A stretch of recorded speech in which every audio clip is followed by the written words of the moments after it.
Hola a todos, espero que estén muy bien. El día de hoy me encuentro muy contenta y emocionada de poder estar frente a la cámara compartiéndoles sobre un tema que ha sido controversial a lo largo de los años. Un tema que no solo ha creado varias escuelas doctrinales, como lo son la igualitaria y la complementaria, sino que también ha influido mucho en el desarrollo de las sociedades, de los hogares, de las comunidades, y este tema tan complejo es el rol de la mujer según la Biblia. Muchos por diversos contextos tendrán heridas o ciertas discrepancias por estos temas. Sin embargo, hoy mi intención y mi esperanza es que el Señor sea el que nos dirija a su verdad y podamos entender cuál es ese magnífico rol que Él ha puesto en un principio en nuestro corazón, para poder realmente estar a la altura de todo el potencial que nos ha dado. Anhelo que el Señor nos dé claridad, entendimiento y nos ayude a entender cuál era su plan. Vamos a estar recorriendo varios versículos bíblicos que nos van a ayudar a entender más de este tema, así como historia, etimología, posiciones teológicas.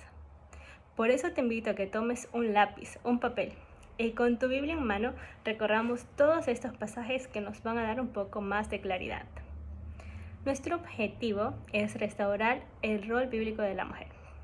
Para restaurar, primero tenemos que entender qué significa ese término. Restaurar viene del hebreo shiva, que significa devolver, es decir, volver una cosa o una persona a su antigua condición. Y este es el objetivo de este día, que restauremos desde la mente a nuestro corazón el papel que Dios nos ha dado como hijas, como esposas, como madres. Entonces, ¿cuál es el libro donde podemos ver cómo era todo desde un principio? Sí, Génesis. Acompáñame a Génesis 1, donde encontraremos el plan de Dios. Leemos.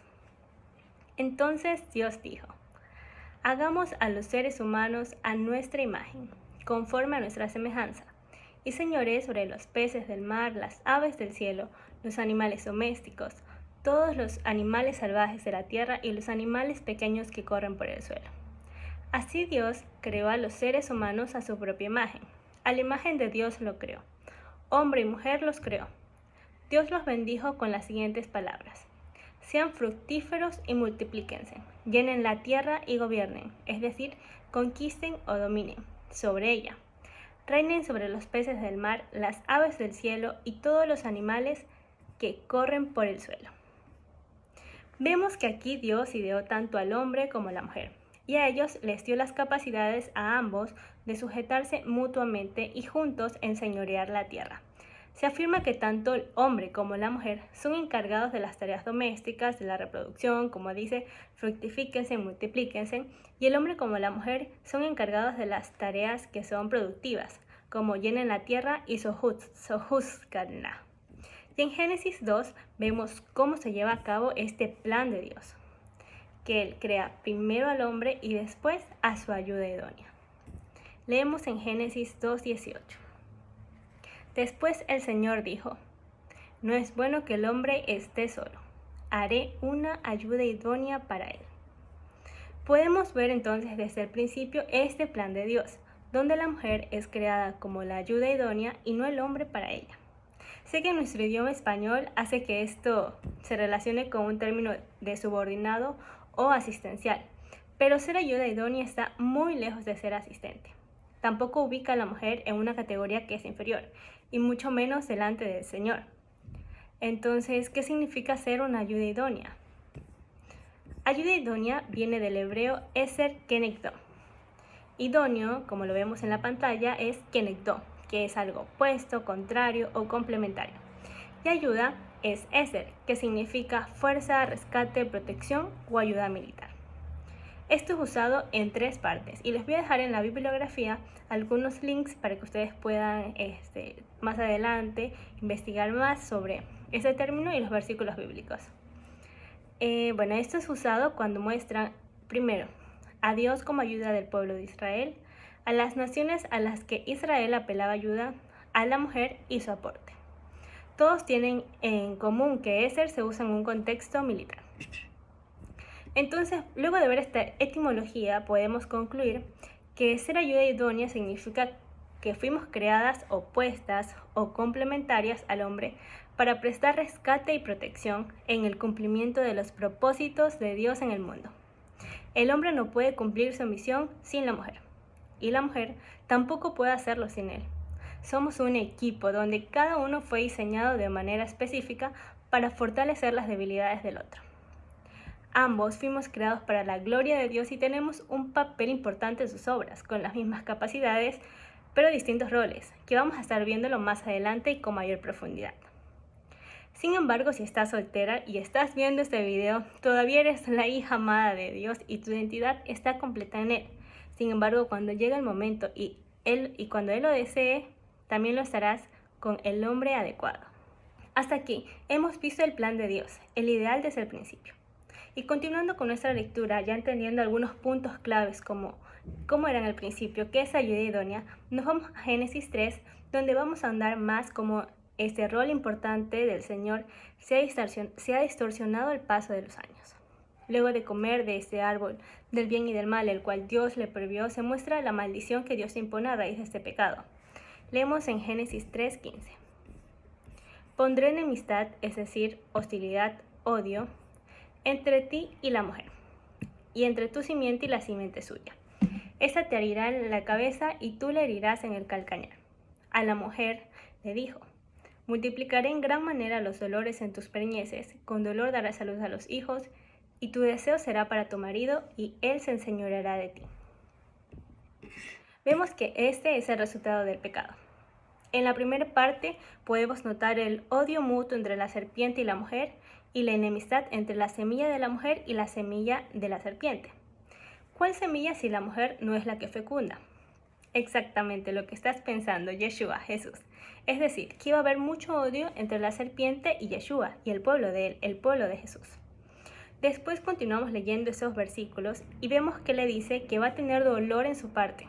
En su parte finalmente menciona que su deseo será para su marido y él se enseñoreará de ella. Eso lo que quiere decir es que la mujer va a tratar de dominar y gobernar a su marido, pero el marido va a tratar de hacer lo mismo.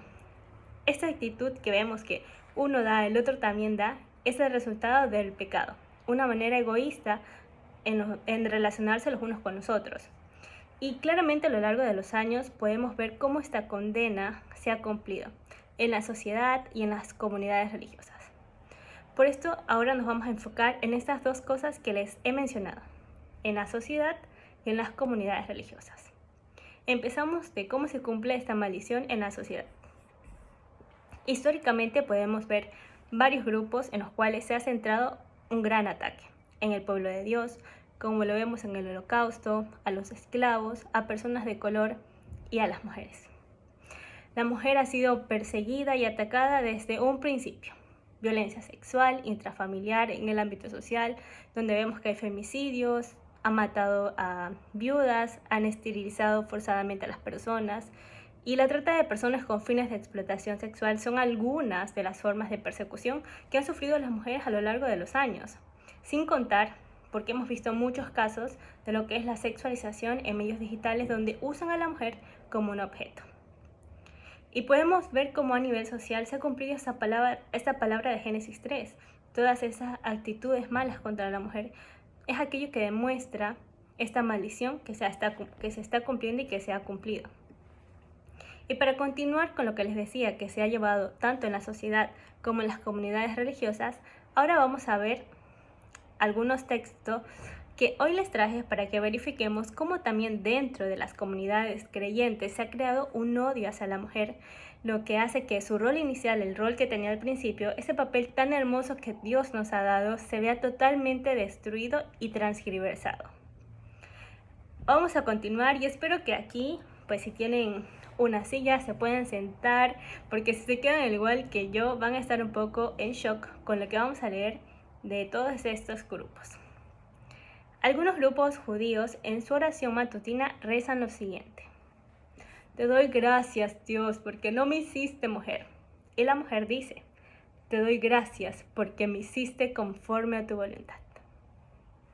Vemos estos pasajes y nos quedamos impresionadas. No sé si a ustedes les pasa, pero esta fue mi impresión cuando yo los leí. Yo dije, wow, qué impresión como ellos piensan.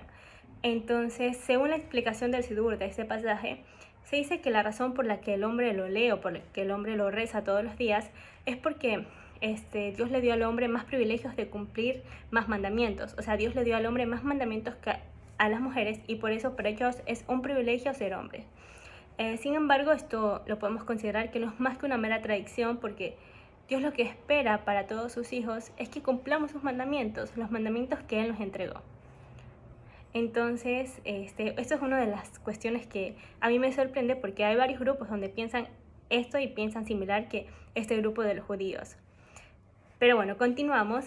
Y en sus principales corrientes cristianas católicas, comenzando por el catolicismo romano, como lo vemos aquí, la mujer tiene un rol secundario que está basado en la interpretación histórica de los padres de la Iglesia, de ciertos pasajes controversiales como en Timoteo y Corintios, que vamos a analizar mucho más adelante en este estudio. Estos textos que leeremos a continuación realmente que demuestran este odio infundado hacia la mujer. Y aquí les pido otra vez que se vuelvan a sentar para continuar leyendo estas frases fuertes. Tómense un tecito y diría a mi mamá aquí un té de valeriana para que pueda pasar todo el sinsabor.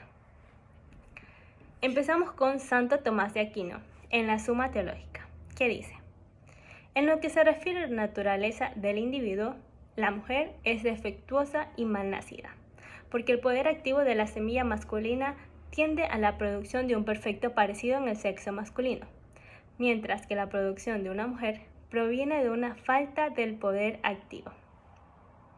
Impresionante. Básicamente Santo Tomás de Aquino está diciendo que la mujer es un ser defectuoso y que el gen bendito sería un hombre. Entonces, bueno, vamos a continuar leyendo y a la final vamos a dar una pequeña conclusión sobre todos estos textos que les estoy leyendo. Tertuliano en la Culta Ferminarum dice: ¿y no sabes tú que eres una Eva? La sentencia de Dios sobre ese sexo tuyo vive en esa era. La culpa debe necesariamente vivir también. Tú eres la puerta del demonio, eres la que quebró el sello de aquel árbol prohibido. Eres la primera desertora de la ley divina. Eres la que convenció a quien el diablo no fue suficientemente valiente para atacar. Así de fácil destruiste la imagen de Dios, el hombre. A causa de tu deserción, incluso el Hijo de Dios tuvo que morir. Vemos cómo Tertuliano echa la culpa a la mujer básicamente por todo. Y vemos por las razones por las cuales estos hombres de la iglesia, considerados padres de la iglesia, los considerados padres, grandes padres de la iglesia, alejaban a las mujeres no solo de todo cargo, sino de ellos. Y es por esto que vemos que muchos hacían unos votos para no estar cerca de mujeres. Y también se dice, y aquí no quiero meter gato por liebre ni quiero meter tú por tú, pero por eso se dice también que en estos grupos había mucha homosexualidad por el hecho de que no se juntaban con mujeres. Continuamos leyendo y vamos a seguir con otros dos textos de Martín Lutero, el gran padre de la iglesia protestante, que dice: tengan sus hijos y hagan como puedan. Si mueren, bendita seas, porque seguramente mueren en medio de una noble labor y de acuerdo a la voluntad de Dios. Así ven cómo son débiles y poco saludables las mujeres estériles. Aquellas bendecidas con muchos niños son más saludables, limpias y alegres. Pero si eventualmente se agotan y mueren, no importa, que mueran dando a luz, que para eso están. Continuando con lo que Martín Lutero dice: las niñas empiezan a caminar y a hablar antes que los niños, porque la maleza crece siempre más rápido que las buenas semillas. Y ustedes dirán, ¿por qué me he puesto un poco más roja? Y es que podemos ver que todos estos textos son básicamente en contra de la mujer, van al punto límite donde la mujer es un desprecio y no tiene dignidad. Y realmente esto es como un paso que dan estos padres para despreciar el rol de la mujer y hacer que la mujer durante todos estos años se pueda ver subordinada. Hemos visto en todos estos pasajes el desprecio y el papel tan equivocado que se le ha dado a la mujer, alejada de lo que Dios realmente desea en su corazón. De ninguna manera la mujer es despreciada ante los ojos de su Creador, como lo podemos ver en alguna de estas citas, muchos de los cuales se basan en Génesis 3, para decir todos estos comentarios y usando textos sin contextos. Sin embargo, Jesús, nuestro Mesías, comenzó el proceso de restauración de todas las cosas y fue el que con su ejemplo nos ha ayudado a recordar cómo todo era en un principio, cómo era en el mundo ideal. Acompáñame entonces a restaurar ese rol dentro de las Escrituras. Vamos a leer Gálatas 3. En el versículo 27 dice: porque todos los que habéis sido bautizados en Cristo, de Cristo estáis revestidos. Ya no hay judío ni griego, no hay esclavo ni libre, no hay varón ni mujer, porque todos vosotros sois uno en Cristo Jesús. Gálatas nos está enseñando aquí un principio importante. Como hijos amados delante de Dios, nos dice que ya no hay hombres, no hay mujeres, que no hay griegos, que no hay judíos. Todos a los ojos del Señor son dignos y no hay diferencia para recibir su salvación. Es decir, que no hay competencia y no hay mejores.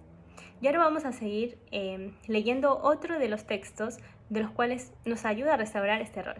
Y eso está en Efesios 5. Dice: es más, Efesios 5 desde el 21 hasta que termina Efesios 5. Continúa diciendo: es más, sométanse unos a otros por reverencia a Cristo. Para las esposas, eso significa sométanse cada uno a su marido como al Señor, porque el marido es la cabeza de su esposa, como Cristo es cabeza de la iglesia. Él es el salvador de su cuerpo, que es la iglesia. Así como la iglesia se somete a Cristo, de igual manera la esposa debe someterse en todo a su marido. Para los maridos, eso significa ame cada uno a su esposa tal como Cristo amó a la iglesia. Él entregó su vida por ella, a fin de hacerla santa y limpia, lavarla mediante la purificación de la palabra. Lo hizo para presentársela a sí mismo como una iglesia gloriosa y sin mancha, ni arruga, ni ningún otro defecto. Será en cambio santa e intachable. Y continúa diciendo este papel que tiene el hombre, y en el versículo 33 dice: por eso les repito, cada hombre debe amar a su esposa como se ama a sí mismo, y la esposa debe respetar a su marido. Aquí vamos a ver algunos de los principios que nos muestra Efesios. Nos dice: sométanse los unos a los otros. Las esposas sométanse a sus esposos, y después nos dice: los esposos amen a sus esposas como Cristo amó a la iglesia. Vamos a ver aquí entonces estos principios y dice primero: lo primero que nos menciona Pablo es volver al principio. Sométanse los unos a los otros, hombres y mujeres, por amor, por reverencia, por temor al Señor. No nos está diciendo que nos sometamos para honrar al hombre porque tenemos que honrarlo, sino que nos dicen por amor al Señor. Claro que eso no significa que los vamos a honrar por dignificar el nombre de nuestros esposos. Es hermoso honrarlos y glorificarlos de cualquier forma, pero el principio aquí nos está diciendo que nos sometamos los unos a los otros por reverencia y por temor al Señor. No para mi gloria, sino para honrar al Señor. Continuamos. Entonces aquí, una de las cosas que a mí me impresionan es que antes de darle instrucciones como a cada uno por separado, nos habla de esta sujeción mutua, es decir, de esa relación humilde que tenemos que tener los unos con los otros y de esa humildad que también tenemos que tener ante el Señor. Ambos nos vamos a sujetar entre sí por temor al Señor, lo cual quiere decir que nos sujetemos a Él en primer lugar. Luego vamos a continuar con los siguientes versículos y dice: para las esposas eso significa sométanse cada uno a su marido como al Señor, porque el marido es la cabeza de su esposa, como Cristo es la cabeza de la iglesia. Y bueno, finalmente habla sobre la tarea del esposo, que dice: para los maridos eso significa ame cada uno a su esposa tal como Cristo amó a la iglesia. Él entregó su vida por ella, a fin de hacerla santa, limpia y lavarla mediante la purificación de la palabra de Dios. Vamos a explicar algunos de estos versículos, ya habiendo leído lo que menciona Pablo, sobre todo para entender este rol que queremos restaurar de la mujer. Encontramos entonces desde el versículo 21 la palabra someterse. Sin embargo, en el versículo 22, sobre todo, no sé si a ustedes les ha pasado, pero tiende a tener esta connotación negativa, porque a lo largo de todos los años ha sido usada, o abusada, podríamos decir, para justificar estos actos que no agradan a Dios. Someterse entonces, como lo vemos en la pantalla, viene del griego hupotazo, que significa seguir el consejo, ejemplo o estar bajo el liderazgo, pero también implica estar bajo el cuidado y la protección. Qué hermoso es esto, ¿no les parece? Qué hermoso entenderlo así. Podemos ver que aquí lo que nos dice es básicamente esposas, estén bajo el cuidado y liderazgo de sus esposos, siempre y cuando ellos claramente estén bajo el mandato de Dios. Y continúa diciéndole, como dice ahí, háganlo como el Señor, porque el marido es la cabeza de su esposa, como Cristo es la cabeza de la iglesia. Y este es un versículo lleno de amor, no sé si a ustedes les pasa, no sé si les conmueve el corazón, porque aquí nos expresa que tenemos que sujetarnos a este liderazgo de nuestros esposos como nos sujetamos al liderazgo de Dios. Y pensamos cómo fue Jesús cuando vino a liderar, pensamos cómo fue quien vino a rescatarnos. Él vino, nos amó, nos limpió, nos salvó, nos respetó, nos guió, nos sustentó, nos proveyó. Y ese es el tipo de liderazgo que Dios también busca de los esposos. Alguien que no oprime, alguien que invita, alguien que sana, alguien que realmente tú lo ves y quieres imitarlo. Y bueno, es interesante, aquí como ya continuamos leyendo, que este mandato que le da a las mujeres tiene solo 4 versículos, mientras que el del hombre tiene 8 versículos, 8 o 9 versículos, si mal no recuerdo. Y vemos cuánta responsabilidad Dios le ha dado a los hombres. Un estándar tan alto que lo está comparando con Jesús al dar la vida por su pueblo, porque vemos que dice, ame cada uno a su esposa tal como Cristo amó a la iglesia. Y esto, cabe recalcar, y quiero decirlo a ustedes mujeres que están viendo, que no significa que alguno de los dos sea menos. Dios sabe lo que le asigna a cada quien y el llamado según el rol que Él nos ha dado. Significa que Dios nos ha ubicado tanto a hombres como mujeres distintas responsabilidades y Él, siendo soberano, sabe cómo va a funcionar mejor la sociedad, la familia. Entonces vamos analizando estos versículos, podemos deducir el orden que Dios ha establecido dentro del hogar. Y si analizamos bien, este también ha sido el orden dentro del tabernáculo o de las comunidades que se fueron formando. Dios, el hombre, la mujer y sus miembros. Y podemos ver que en el caso del hogar los miembros serían los hijos, serían los abuelos, serían los tíos. Y en el caso de las comunidades son las personas que están sirviendo dentro del ministerio, como el consejo de ancianos, como se muestra en el Nuevo Testamento, los diáconos, los obispos, entre otros.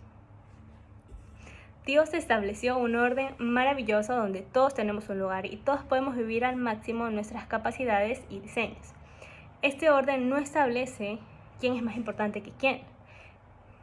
De ninguna manera. Él solo ordena porque sabe de qué manera nuestras familias van a funcionar mejor. Este orden no establece quién es más importante que quién y eso no tiene sentido. Él ordena las cosas porque Él sabe de qué manera, Él es soberano y Él sabe cómo va a funcionar mejor una familia, cómo va a funcionar una casa y cómo nosotros podemos darle mayor gloria con el orden que Él nos ha dado. Y verán que recalco mucho esto, pero es necesario que pensemos y que tengamos en nuestra mente y en nuestro corazón que todos tenemos un papel importante para los ojos de Dios y podemos confiar absolutamente en el liderazgo que proviene de Dios.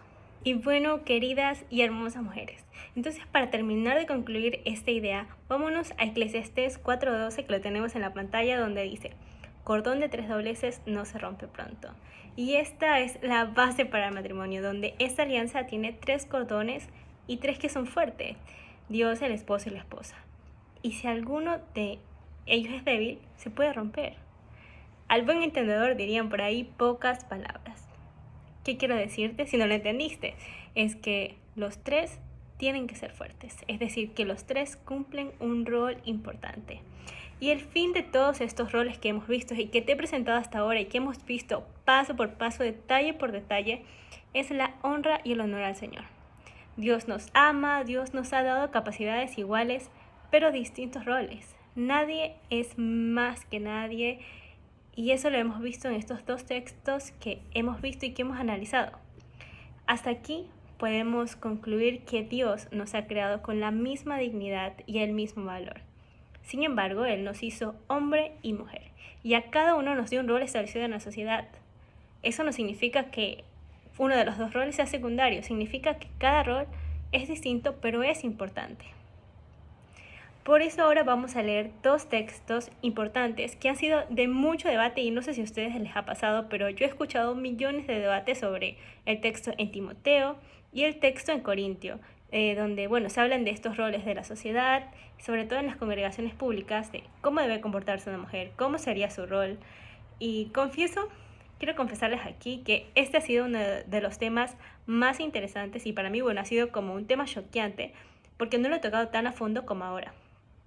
Y bueno, por eso les invito a ustedes que puedan leer mucho más acerca de este tema, sobre todo los grupos que tienen mucha influencia en la interpretación de estos textos, los cuales son los complementarios y los igualitarios, si es que así se podría traducir al español.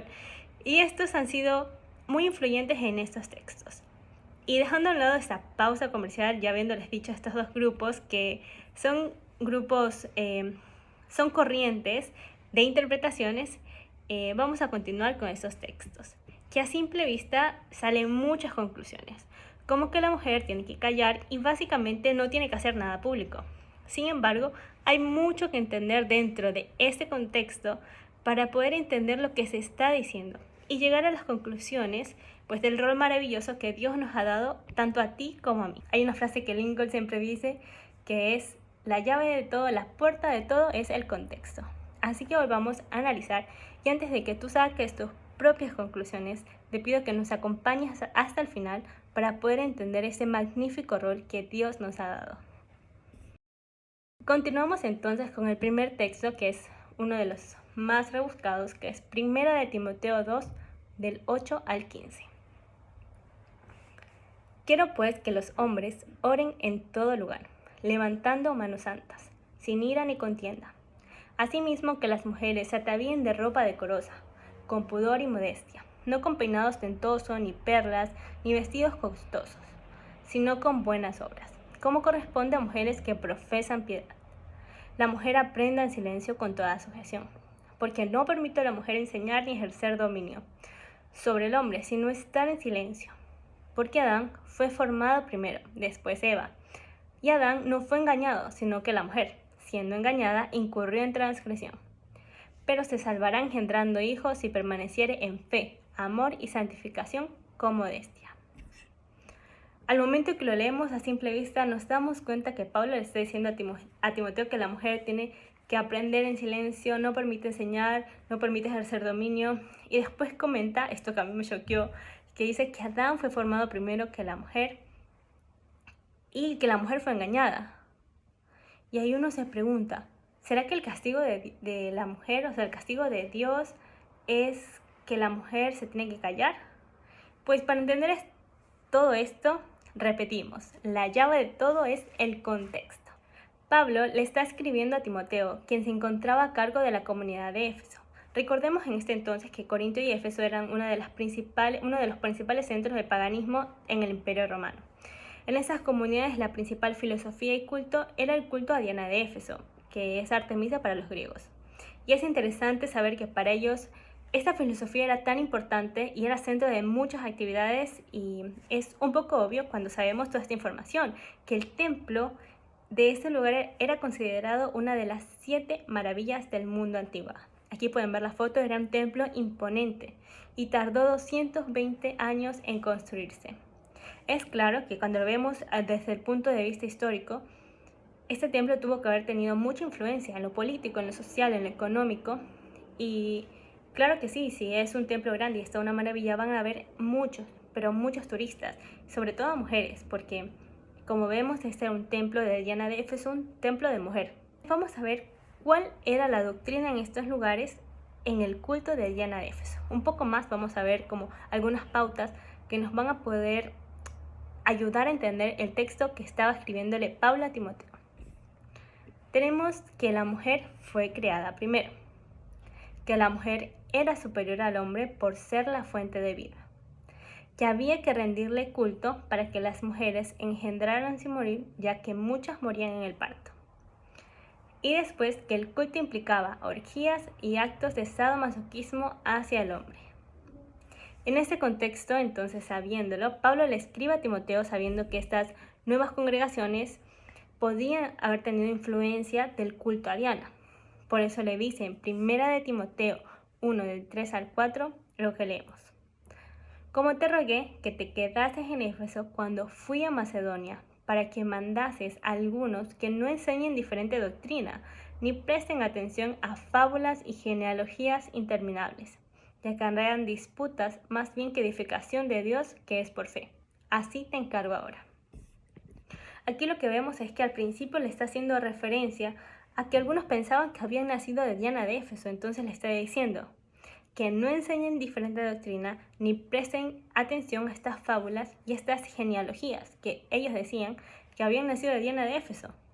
Entonces vamos a analizar el versículo que leímos en un principio poco a poco. Empieza diciendo: quiero pues que los hombres oren en todo lugar, levantando manos santas, sin ira ni contienda. Estamos viendo entonces en este contexto donde los hombres están tentados. Hay muchas mujeres porque van al culto de Diana de Éfeso y suelen ser muy ostentosas, como le decía. Están vestidas de una manera exótica, de una manera que llama la atención. Vemos que también son mujeres muy sensuales. Entonces, como los hombres están en este contexto, le está diciendo Pablo: quiero pues que los hombres oren en todo lugar. Los hombres oren, porque pueden estar tentados y en todo lugar sigan orando, oren, no cesen de orar, porque tienen que, como decía Yeshua, tienen que ver sus obras, miren lo que hacen, miren lo que piensan, miren lo que digan. Y las mujeres también, bueno, aquí ya vemos a otra parte que también las mujeres debemos de orar en todo lugar, por todo lo que pasa. Seguimos en el versículo y dice: asimismo que las mujeres se atavíen de ropa decorosa, con pudor y modestia, no con peinado ostentoso, ni oro, ni perlas, ni vestidos costosos, sino con buenas obras, como corresponde a mujeres que profesan piedad. Entonces estamos viendo todo este contexto y leemos que les dice a las mujeres cómo tienen que vestirse. Y claro es porque estas mujeres en el culto de Éfeso se vestían de una manera muy ostentosa, muy llamativa, también sensual. Entonces Pablo les está recomendando que se vistan de una forma decorosa, de una forma prudente. Y esto lo podemos ver cómo estas mujeres se vestían en estas obras de arte. Podemos ver que tenían muchas perlas, muchas joyas. Vemos esa pintura en la que se encuentran también muchos desnudos, porque habla de este culto de Diana de Éfeso. Entonces, estamos viendo esta recomendación de Pablo de cómo hay que vestirse, con pudor, con recato. Y también es obvio porque uno tiene que ser consciente de lo que está mostrando. Y si uno no quiere ser piedra de tropiezo, tendría que estar vestido con pudor, con modestia, con una ropa decorosa. Vamos a continuar con el siguiente versículo. La mujer aprende en silencio con toda sujeción, porque no permite a la mujer enseñar ni ejercer dominio sobre el hombre, sino estar en silencio. Vemos que aquí Pablo está siendo un poco más radical. Y vamos a ver el por qué. Porque las sacerdotisas de estos lugares eran las que estaban enseñando y eran en esos templos, en el templo de Diana de Éfeso, las que tenían el liderazgo y las que mandaban.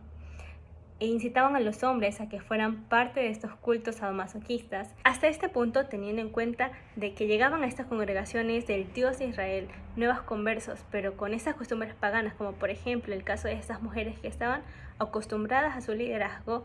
Podemos entender que era un poco lógico que en estas reuniones se les prohibiera a las mujeres hablar para que no hubiera distorsiones doctrinales.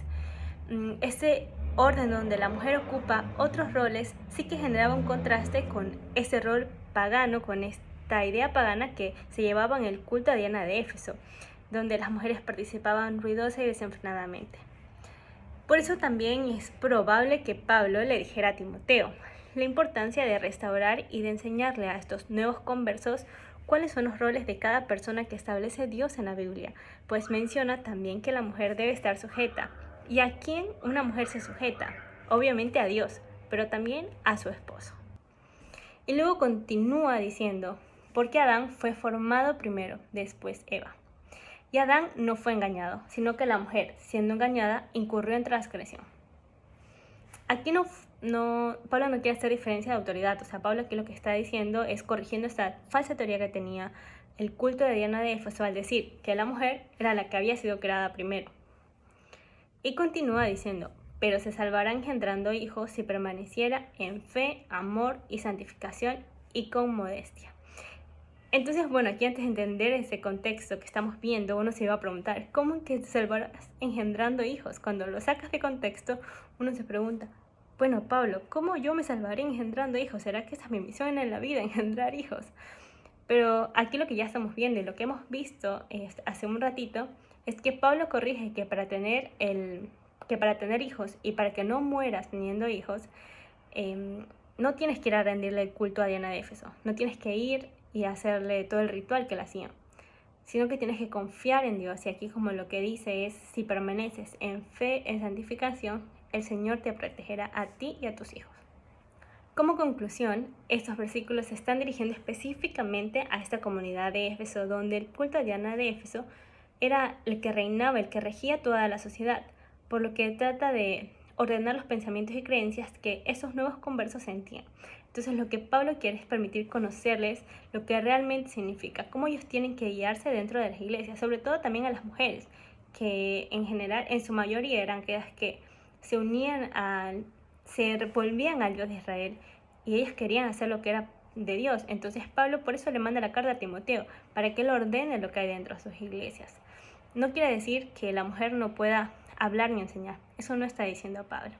Pero vamos a seguir viendo el siguiente versículo para poder seguir entendiendo más de cuál era el corazón de lo que decía Pablo, si realmente aplica a nuestra época o qué es lo que tenemos que aprender. Vamos a continuar en el versículo que es 1 Corintios 14, para el cual hay varias interpretaciones. Una de ellas es que el manuscrito griego en el cual se escribió, realmente el versículo 34 y 35 no están. Sin embargo, vamos a seguir con esta línea del contexto, porque me parece que es un poco más acertada que decir que estos dos versículos no se encuentran dentro del texto. Vuestras mujeres callen en las congregaciones, porque no les es permitido hablar, sino que estén sujetas, como también la ley lo dice. Y si quieren aprender algo, pregunten en casa a sus maridos, porque es indecoroso que una mujer hable en la congregación. ¿Acaso ha salido de vosotros la palabra de Dios, o solo a vosotros ha llegado? Si alguno se cree profeta o espiritual, reconozca que lo que os escribo son mandamientos del Señor. Mas el que ignora, ignore. Así que, hermanos, procurad profetizar y no impidáis el hablar en lenguas, pero hágase todo decentemente y con orden. En todo este capítulo 14, que no lo leímos sino porque vamos a ver solo esta parte para hacer el papel de restaurar el rol de la mujer, Pablo hace referencia al orden de la comunidad ubicada en Corintio. Como lo vemos igual al final del versículo que dice, pero hágase todo decentemente y con orden. Él lo que hace es poner orden dentro de estos contextos donde Diana de Éfeso y donde el culto a otros dioses paganos era el que predominaba en toda la sociedad. Entonces lo que Pablo está haciendo es hincapié en cómo poner orden para restaurar este diseño de Dios. Lo que está diciendo, al igual que en Éfeso, es que las mujeres no hablen, y más cuando se trata de juzgar una profecía, porque ese papel le corresponde al líder, a la cabeza de la congregación, si vemos del contexto de lo que está hablando. Continuando, aquí dice, sino que estén sujetas, como también la ley lo dice.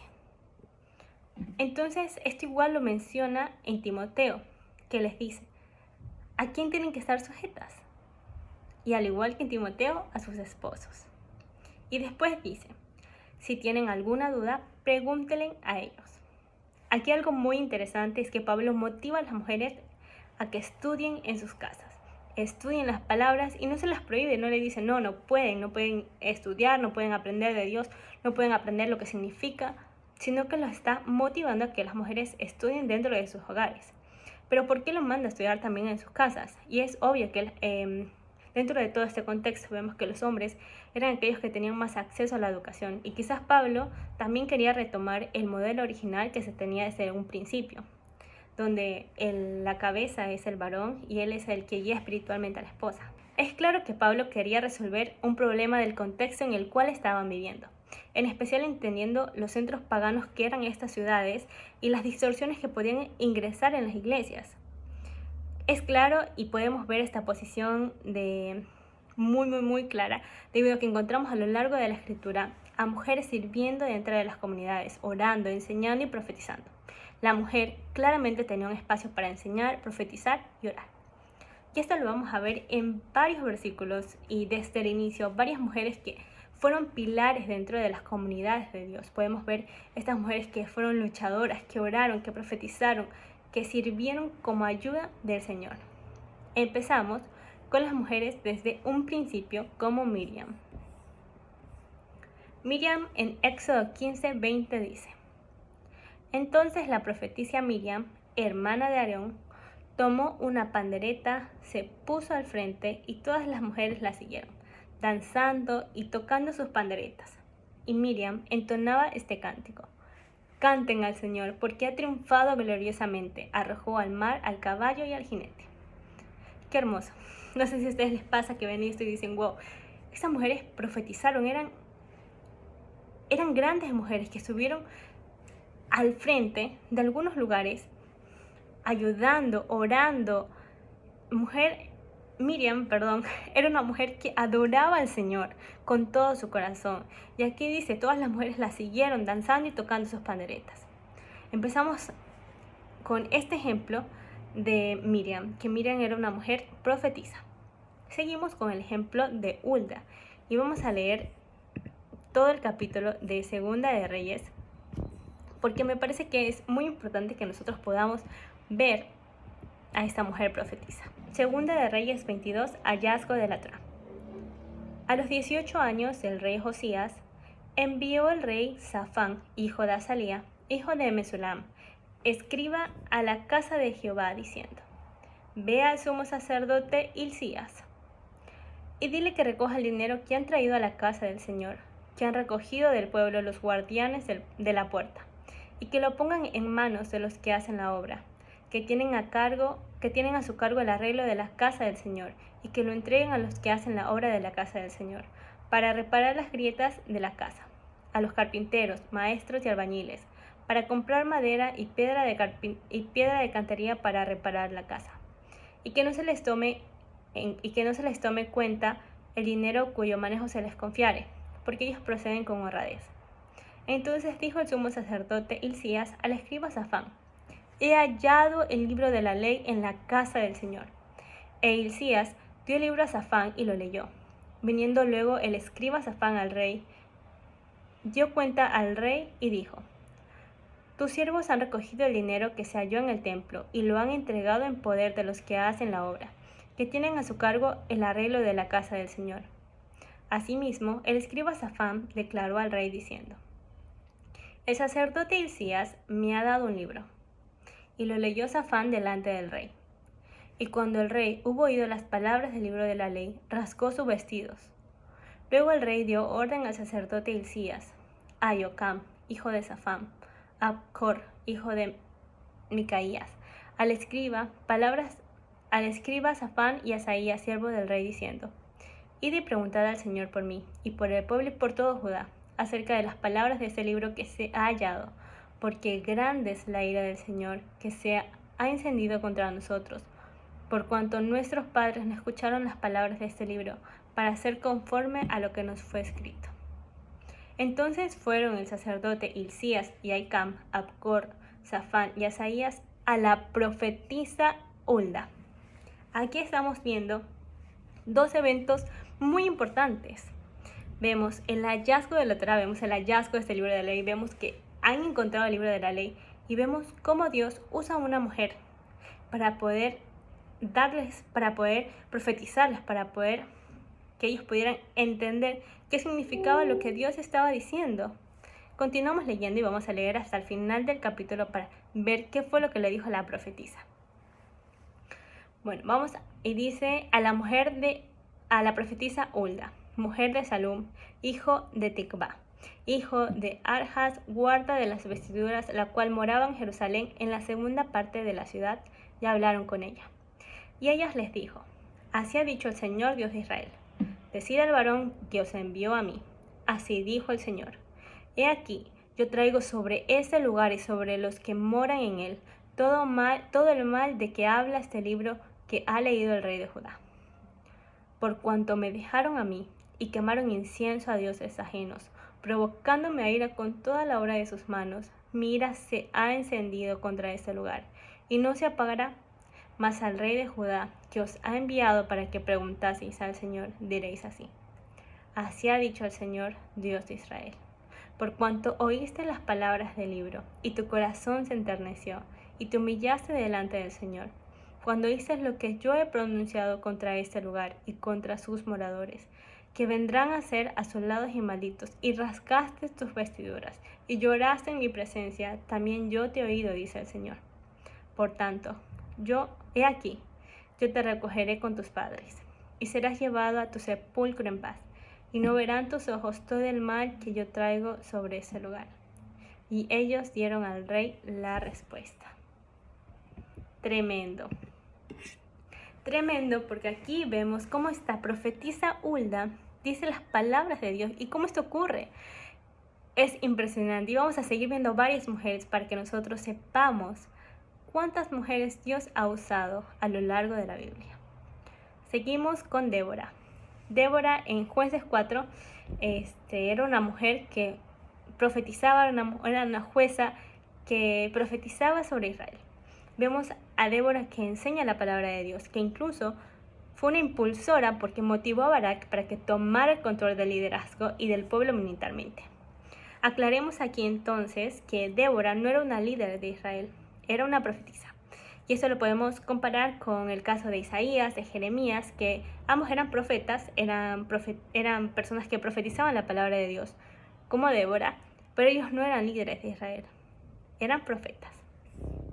Continuamos con Ana, vamos a irnos con Ana en Lucas 2:36, que dice: Estaba también allí Ana, profetisa, hija de Fanuel, de la tribu de Aser, de edad muy avanzada, pues había vivido con su marido 7 años desde su virginidad, y era viuda hacia 84 años, y no se apartaba del templo sirviendo de día y de noche, con ayunos y oraciones. Esta, presentándose en la misma hora, daba gracias a Dios y hablaba del niño a todos los que esperaban la redención en Jerusalén. Qué impresionante. Aquí a mí me impresiona mucho, y una de las cosas que yo veo en Ana es que era una profetisa. Era una mujer que, como dice acá abajo, daba gracias a Dios y hablaba del niño a todos los que esperaban la redención en Jerusalén. Esta era una mujer que hablaba las buenas noticias, que hablaba de esta pronta redención que iba a haber en Israel. Era una mujer que no estaba callada. Vemos que era una mujer viuda y que aún así ella seguía hablando palabras de Dios, ella seguía contándole al pueblo esta buena noticia, esta esperanza que tenemos. Y aquí vamos a ver el caso de varias mujeres, y una de ellas es la mujer samaritana. No sé si a ustedes les pasa, ustedes han visto The Chosen, que de paso pongo aquí espacio publicitario.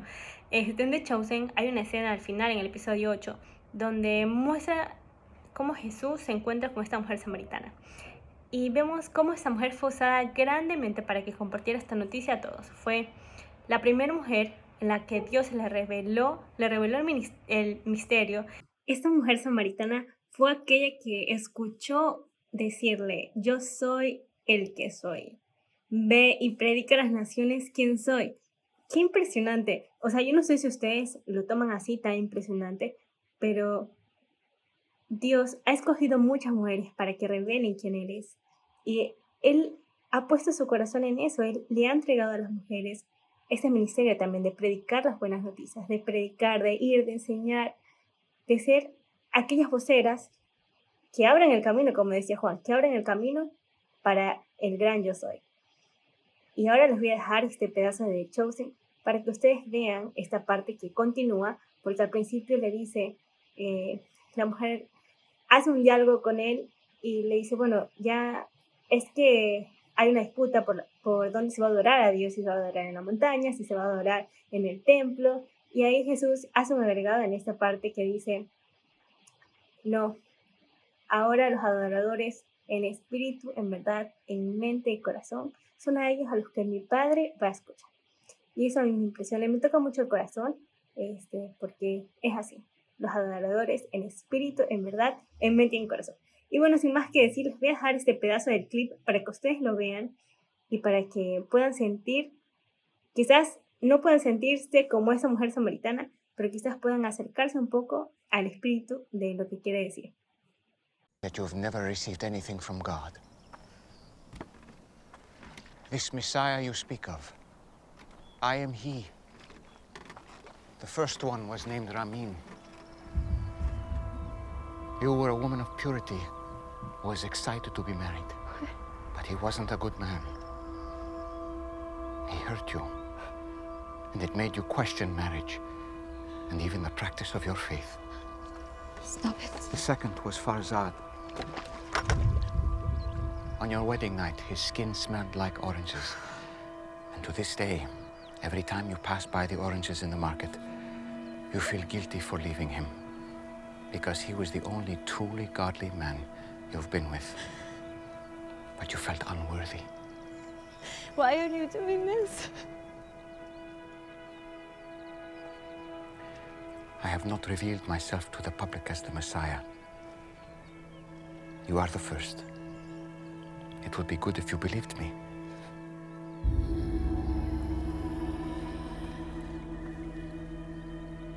You picked the wrong person. I came to Samaria just to meet you. Do you think it's an accident that I'm here in the middle of the day? I am rejected by others. I know. But not by the Messiah.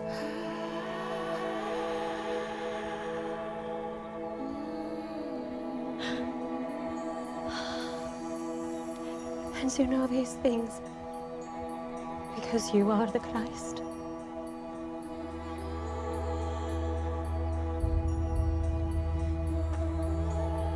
I'm going to tell everyone. I was counting on it. Spirit and truth. Spirit and truth. It won't be all about mountains or temples. Soon, just the heart. You promise. I promise. This man told me everything I've done. Oh, he must be the Christ!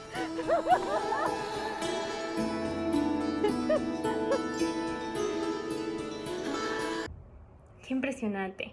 No sé si a ustedes les pasa, pero a mí se me hace agua en los ojos, sabiendo que Jesús, sabiendo que Yeshua, sabiendo que nuestro Maestro eligió una mujer para que ella fuera la primera que mostrara al mundo, que dijera al mundo quién era Él.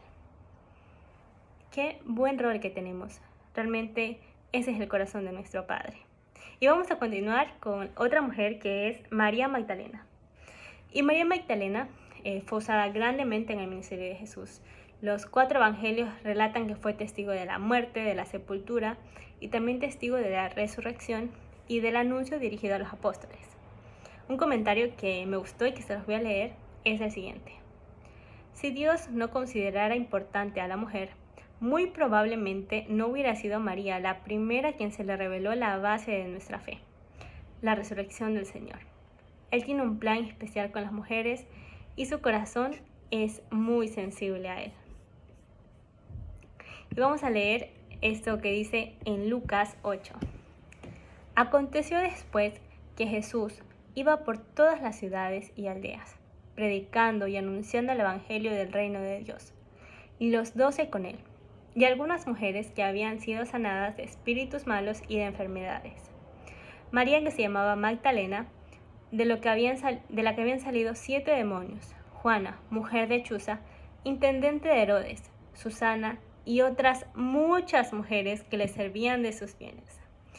Y qué impresionante que vemos que quien patrocinó el ministerio de Yeshua fueron mujeres.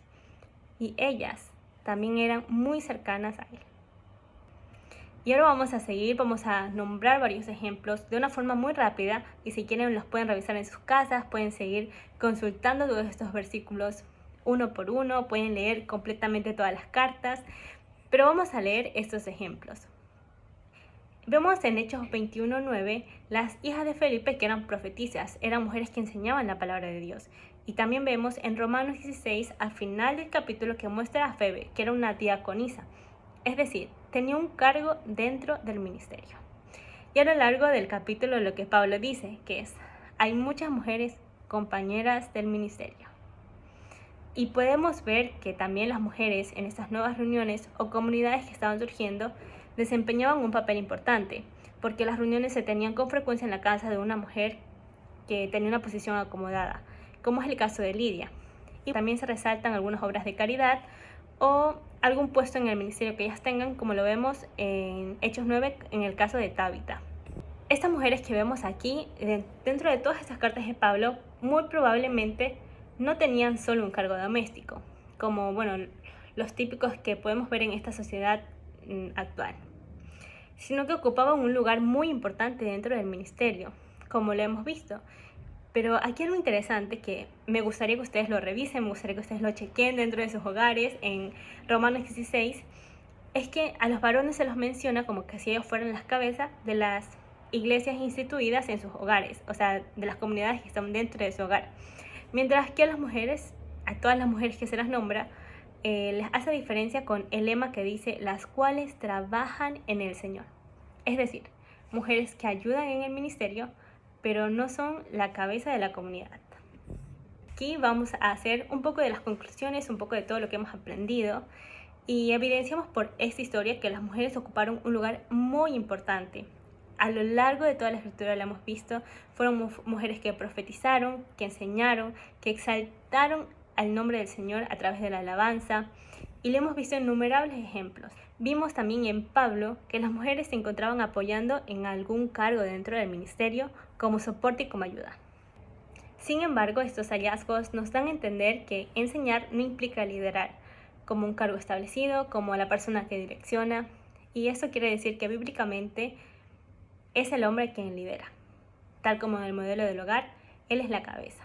Y en el modelo del tabernáculo, donde el hombre siempre estuvo como un líder. Y las mujeres, por su parte, tienen un amplio rol en las tareas de evangelización. La diferencia que encontramos aquí es en la dirección de una comunidad. Enseñar es un don de Dios y liderar es un cargo que Él impuso. Entonces vamos a ver aquí unas diferencias en 1 de Timoteo 3:1. Una enseñanza que está dirigida específicamente para el hombre. Dice en Timoteo 3:1, palabra fiel. Si alguno anhela obispado, buena obra desea. Pero es necesario que el obispo sea irreprensible, marido de una sola mujer, sobrio, prudente, decoroso, hospedador, apto para enseñar, no dado al vino, no pendenciero, no codicioso de ganancias deshonestas, sino amable, apacible, no avaro, que gobierne bien su casa, que tenga a sus hijos en sujeción con toda honestidad. Pues el que no sabe gobernar su propia casa, ¿cómo cuidará de la iglesia de Dios? Y aquí vemos que Pablo continúa dándole una serie de referencias, una serie de enseñanzas de cómo tiene que ser una persona que anhela el obispado. Pablo está haciendo aquí también una mención al orden del hogar. Y estamos viendo que después vienen los cargos que se le da dentro de la iglesia y hace una división con los diáconos y las diaconisas. Vemos que aquí dice los diáconos deben ser honestos, sin doblez, no dado a mucho vino, no codiciosos de ganancias deshonestas, y las mujeres asimismo sean honestas, no calumniadoras, sino sobrias, fieles en todo. Observamos entonces que aquí Pablo está haciendo y usando el mismo patrón que se usa desde el principio, desde Adán, Noé, Abraham, los levitas, el orden en las sinagogas, los discípulos, cómo Dios llama al hombre como el encargado de una comunidad, y la mujer forma parte de esta comunidad con todas las capacidades que Dios les dio para impulsar a la comunidad y a las personas a vivir el mensaje del evangelio. Como esta mujer es una mujer que profetiza, que ora, que enseña. Entonces, estamos viendo aquí que Dios nos dio las mismas capacidades que a los hombres, pero también nos está enseñando cómo las tenemos que dirigir en base a nuestros roles. Es simplemente una cuestión de orden. Nos enseña a estar bajo el cuidado, el amor, la protección del esposo y también bajo su liderazgo. Y por eso es muy importante que nos demos cuenta de ese valor y amor que Dios tiene por nosotras, que nos encomendó también Mateo 28, que dice: Id y haced discípulos a todas las naciones, enseñándoles que guarden todas las cosas que os he mandado. Y he aquí, yo estoy con vosotros todos los días, hasta el fin del mundo. Amén. Tenemos esa capacidad de enseñar y profetizar la palabra. Es muy importante que las mujeres hablen por la obra, que las mujeres enseñen, que las mujeres profeticen, recordando también cuáles son sus prioridades como la mujer virtuosa, que es la prioridad en su hogar, en su casa, sirviendo en primer lugar a su prójimo cercano en lugar que su prójimo lejano. Aquí lo que vamos a hacer es volver a las conclusiones iniciales. Dios nos creó con la misma dignidad, el mismo valor. Sin embargo, nos hizo hombre y nos hizo mujer, y a cada uno con un rol establecido. Eso no significa que haya un rol secundario, sino significa que cada rol es distinto pero importante. Ser mujer no es un accidente, es un propósito. Fuimos creadas de maneras específicas por una razón que Él tenía en mente. Vamos a ver lo que dice en Joel 2:28. Entonces, después de hacer todas estas cosas, derramaré mi espíritu sobre toda la gente. Sus hijos e hijas profetizarán, sus ancianos tendrán sueños y sus jóvenes tendrán visiones. En esos días derramaré mi espíritu aún sobre los sirvientes, hombres y mujeres por igual. Qué hermoso saber que el Señor anhela que nosotros sigamos compartiendo esta buena noticia. Qué hermoso poder comprender que somos valiosas delante de los ojos de Dios. Que nosotras como mujeres también tenemos un propósito. Que nosotros somos ese rescate para poder cumplir los propósitos de Dios aquí en la tierra. Qué hermoso saber que no somos menos que nadie es más que nadie, sino que somos creados con las mismas capacidades, pero con distintos roles. Así que, amadas mujeres y todos los que están viendo, espero que Dios nos siga revelando cuál es su verdad, nos siga ayudando a cumplir su propósito, nos siga ayudando a descubrir quién es Él para poder potenciar todo lo que Él nos ha dado, todos los dones y talentos que Él ha puesto en nuestra vida. Les mando un abrazo y pues espero, si tienen alguna duda, algún comentario, pueden escribirla aquí. Estamos atentas a todas sus dudas y que Dios las bendiga y que nos siga dando entendimiento para poder seguir discerniendo y comprendiendo más de su palabra.